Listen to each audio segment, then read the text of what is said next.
পাশে থাকবে বা আমাকে আগলে রাখবে, এরকম একজন মানুষ চান। পৃথিবীতে জন্ম নিয়েছি, আজ বাবার টাকা নাই দেখে কেউ আমাকে বিয়ে করতে চায় না।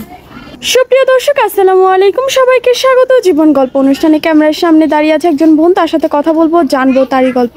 আসসালামু আলাইকুম আপু। জি ওয়ালাইকুম আসসালাম। আসসালামু আলাইকুম। ওয়ালাইকুম আসসালাম। আপু কেমন আছেন? আলহামদুলিল্লাহ ভালো আছি। আপু আপনার নাম? ফারিয়া মনি। ফারিয়া মনি। কোথা থেকে এসেছেন? যশোর থেকে আসছি। আপু আপনার বর্তমান বয়স কত? 22। পরিবারে কে কে আছে আপু? পরিবারে আছে আম্মু আব্বু আর 3 বোন। আর আপনি? হ্যাঁ। আপনি কি পরিবারের সবার বড়? হ্যাঁ আমি বড়। আপু বাবা কি কাজ করে? বাবা কিছুই করে না, বাবা অসুস্থ, বিছনায় পড়ে আছে। বিছনায় পড়ে আছে? হ্যাঁ। তাই আপনি ক্যামেরার সামনে এসেছেন? জি। এখন কেন এসেছেন বলেন? বিয়ে করার জন্য আসছি। বিয়ের জন্য এসেছেন? হ্যাঁ। কেমন ছেলে চান?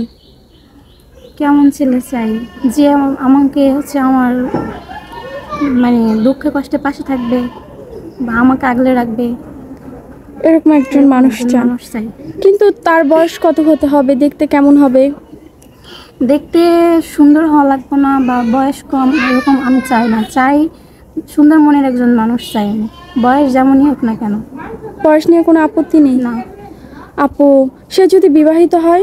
সমস্যা নেই। সমস্যা নেই? না। আপু তার সন্তান থাকলে আপনি সন্তান সহ মেনে নেবেন? হ্যাঁ।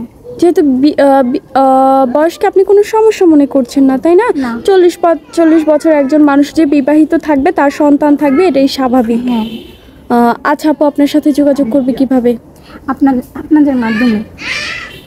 সুপ্রিয় দর্শক, ওনার নাম ফারিয়া, উনি এসেছে যশোর থেকে। ওনার বর্তমান বয়স 22 বছর। কেউ যদি ফারিয়া আপুর সাথে যোগাযোগ করতে চান, স্ক্রিনে একটি নাম্বার দেখা যাচ্ছে, এই নাম্বারে ইমো হোয়াটসঅ্যাপ দুটোই আছে। ইমো বা হোয়াটসঅ্যাপ নাম্বারে আপুর একটি ছবি স্ক্রিনশট মেরে পাঠিয়ে দিবেন, অবশ্যই আমরা যোগাযোগ করিয়ে দিব। আপু নামাজ কালাম পড়া হয়? হ্যাঁ। বাংলা কতদূর পড়ার সুযোগ পেয়েছিলেন? ক্লাস 9 পর্যন্ত। 9 পর্যন্ত? হ্যাঁ। আচ্ছা আপু, ভালো থাকবেন। আসসালামু আলাইকুম। জি ওয়ালাইকুম।